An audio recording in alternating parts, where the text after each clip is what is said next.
Welcome and thank you for joining us on Birth Mother Matters in Adoption with Kelly Rourke-Scary and me, Ron Rains, where we delve into the issues of adoption from every angle of the adoption triad. Do what's best for your kid and for yourself, because if you can't take care of yourself, you're definitely not going to be able to take care of that kid, and that's not fair.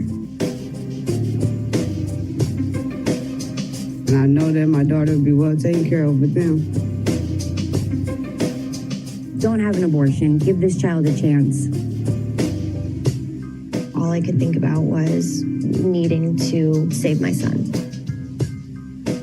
My name is Kelly Rourke-Scary. I am the Executive Director, President, and co-founder of Building Arizona Families Adoption Agency, the Donna K. Evans Foundation, and creator of the You Before Me campaign. I have a bachelor's degree in family studies and human development and a master's degree in education with an emphasis in school counseling. I was adopted at the age of 3 days, born to a teen birth mother, raised in a closed adoption, and reunited with my birth mother in 2007. I have worked in the adoption field for over 15 years. And I'm Ron Rains. I've worked in radio since 1999. I was the co-host of 2 successful morning shows in Prescott, Arizona. Now I work for my wife, who's an adoption attorney, and I'm able to combine these 2 great passions and share them on this podcast. So many times I hear from family members, friends, clients, strangers, or really anybody that catches wind that I work in the adoption field. They seem to be really curious as to what it's really like to work in the adoption world. And my favorite go-to answer is, it's the best and worst job you'll ever have, which pretty much sums it up. There's a lot of highs and a lot of lows. Yeah, again, we're talking about that roller coaster, and you're riding it on a daily basis for years now. Correct. 15, actually. 15, wow. Over 15. With working in the adoption world, you really do bond with your clients. Mm-hmm. You are with your clients at the pinnacle of emotional times. I mean, putting a baby in an adoptive family's arms for the first time. Wow. There's no words. When you are holding a birth mother's hand as she's delivering her child, and you know that this is going to be really difficult for her, you're there for her. It's one of those moments that you'll never forget. The way that she looks at you and that trust that develops between the two of you. I think that a lot of times the women, the birth mothers, when they come to us and they look at caseworkers, initially you hear the term caseworker, and a lot of them relate that to either a parole officer or a child protective service officer. Right. And they don't, definitely an authority figure anyway. Right. Not somebody you're going to get to know on a personal basis. Correct. And so once they open up a little bit and they see that we're really there just to support them and help them with their adoption plan, they relax a little bit, and we start to learn about each other. And again, in order for a woman to feel comfortable placing a baby in an agency, she's got to really trust the people that she's working with, not just the adoptive family. When you're building a relationship on both sides, there is attachment. That's what relationship is. You start to attach to the other person. And, I have seen cases where a birth mother has a harder time saying goodbye to the caseworker or the adoptive mom even than the baby. And vice versa. Because they've actually gotten to know them in a weird way. The baby is somebody they're just meeting. Right. Okay. Sure. Even though they've carried the baby, the whole time, they have prepared themselves mentally, physically, emotionally, that this child is going to go to this family, where they're not thinking, okay, so once the baby is placed with the adoptive family, this caseworker, she's not going to be in my life on a regular basis, which is why we brought in the aftercare program, so that they don't have to go and get pregnant again just to come back and have that support system. 'Cause sometimes you're all they've got. That's a lot of responsibility on a caseworker, because you don't want to let somebody down. But at the same time, you can only be, a caseworker to so many people. Right. So that there's an art of transition that we'll talk about in the future in a different podcast. But this job for a birth mother case manager, is the best when you watch a birth mother supported by a birth father. To me, that's a huge deal. Yeah. Because then you can see that somebody's got her back, and she's not alone in this world going through an adoption plan. You want every client to have a support structure. That's usually the first question I ask is, who's your support person? Who's got you? When I see a birth father, again, I love that because that means together they're making this beautiful choice for their child. When you watch an adoptive mother be handed the baby by the birth mother, that's another one of my favorite things. I love to watch their face because the majority of the time, I would say that's probably their proudest moment. And it should be. It should be, absolutely. When you watch a birth mother find her wings after the adoption and discontinue the negative life cycle that she may have been living in, you watch her get her GED or get a job and get her own apartment. And we have pictures of women holding up their keys and smiling as they're moving in. Those memories will be forever etched in my brain. Now, as far as, being the director of this agency, and I'm sure you see that, what's the ratio of, say, women who get out of that negative cycle as opposed to those who continue that? It's not as high as I would like. Oh, of course not. I would imagine it's probably actually 20%. Yeah. We're hoping that that'll I'm surprised it's that high. And I don't even know that it's that high because a lot of them we lose some touch with because some of them just disappear. I would say the ones that enter into the program would be 20%, but not all of them enter into the program. They choose not to at that time. Okay. So the ones that enter into the program and work the program, I mean, I've seen girls get long-term housing. I've seen them enroll in beauty college. We've had a couple that have gone to beauty college. I've seen them go up north and get jobs at some of the resorts over by the Grand Canyon. Really? Yeah. Oh, that's neat. And so I've seen those success stories. Right. Those What's are your what favorite? we strive for. Ooh, my favorite. My favorite would be one that was incarcerated. She had the baby, then she went in and did her time, and she came out, and she got her life together. She stayed clean. She got her peer support specialist certification, and she got a job and housing and chose a relationship that wasn't negative. Abusive. Or, She has since had another child and is parenting that child and is maintaining the lifestyle that we would wish for her. That is my favorite. Is there a biggest heartbreak story? There's too many. Yeah. I would say some of the hardest would be probably those that wind up making a bad choice and incarcerated afterwards, or when birth mothers make poor choices and don't survive those choices. And those are really hard. Those are hard on us as a staff completely. Yeah. The other thing is you don't, as a caseworker, ever want to see anybody struggle. It's really hard to watch somebody struggle. And when a birth mother is placing a baby for adoption and she's really, really struggling, it's not that as an agency we want her to place the baby, but we want her to be good with her decision. And when you watch her and she's just really having a hard time, it's heartbreaking. It's really heartbreaking.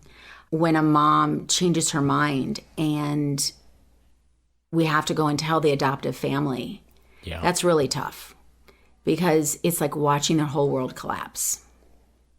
And that's not something that you'd wish for anybody. You know, as an adoption worker, when you develop a relationship, or so you believe, with a client and she's been lying to you and scams you, that's hard because you do put a lot of blood, sweat, and tears into your work. And to know that it's all for nothing, that hurts. That hurts. Some of the hard stuff is why sometimes social workers will realize that this isn't the field for them, because with the high highs come the low lows. And those can be hard.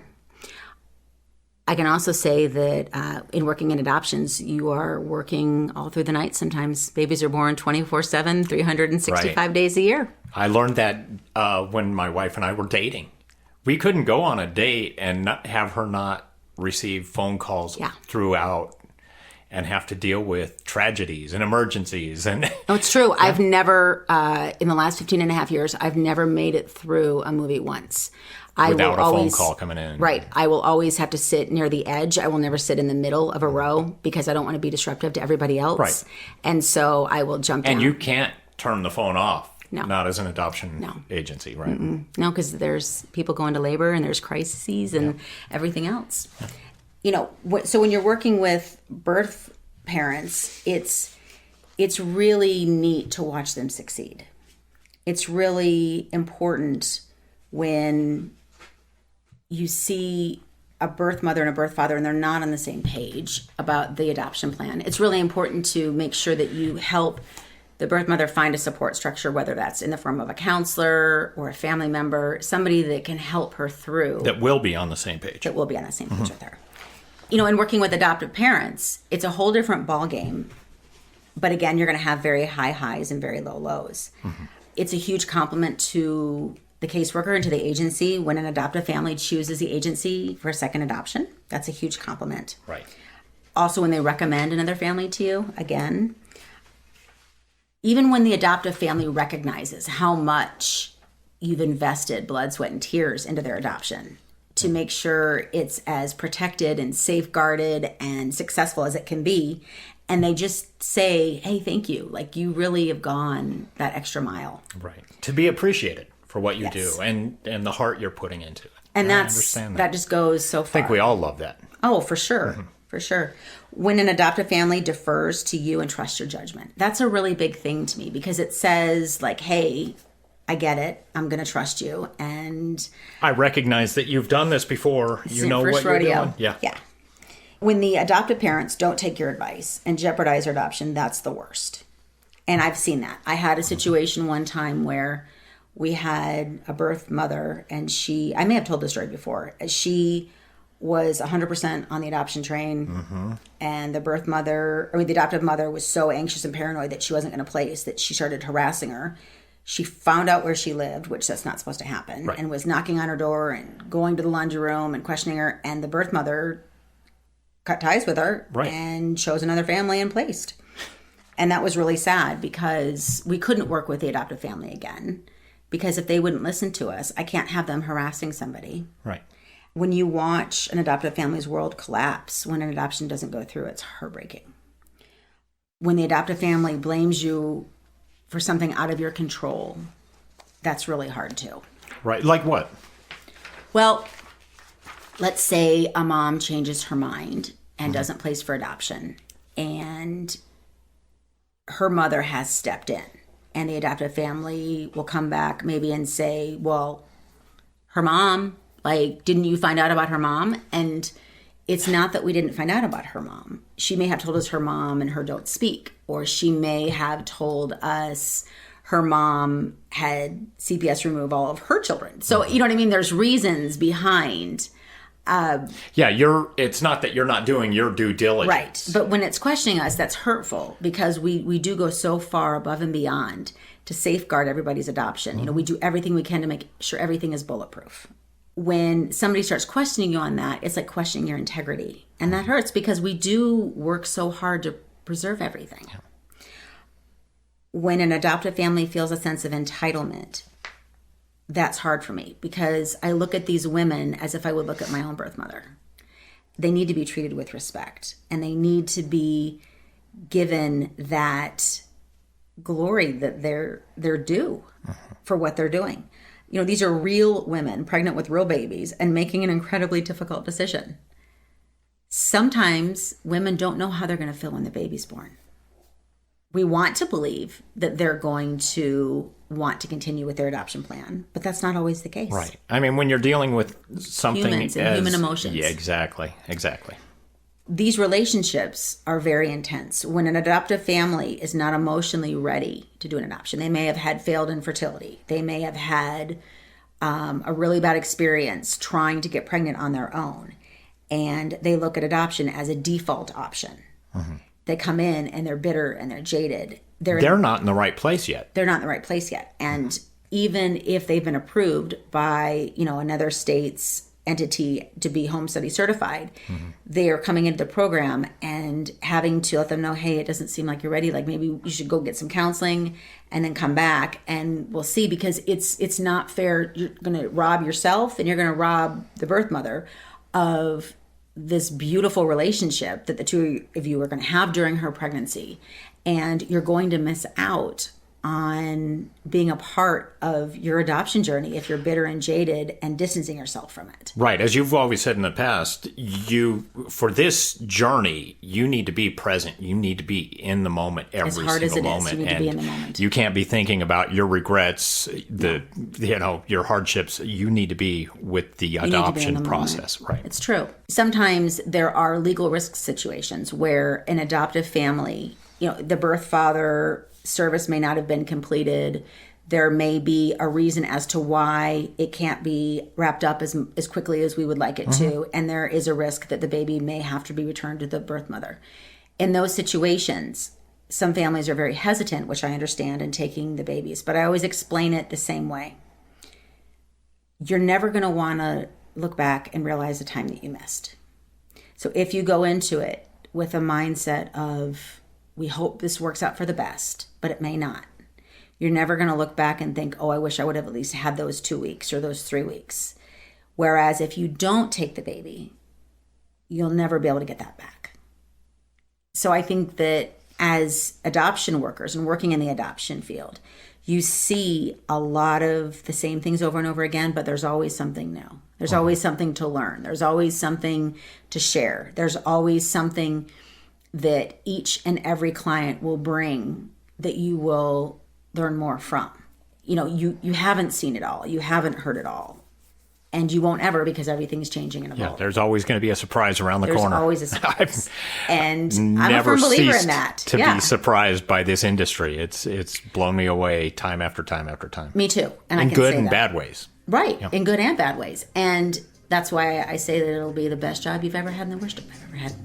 We have a pregnancy crisis hotline available 24/7 by phone or text at 623-695-4112, or you can call our toll-free number 1-800-340-9665. We can make an immediate appointment with you to get you to a safe place, provide food and clothing, and started on creating an Arizona adoption plan or give you more information. You can check out our blogs on our website at azpregnancyhelp.com. Thank you for joining us on Birth, Mother Matters, and Adoption, written and produced by Kelly Rourke-Scary and edited by me, Ron Rains.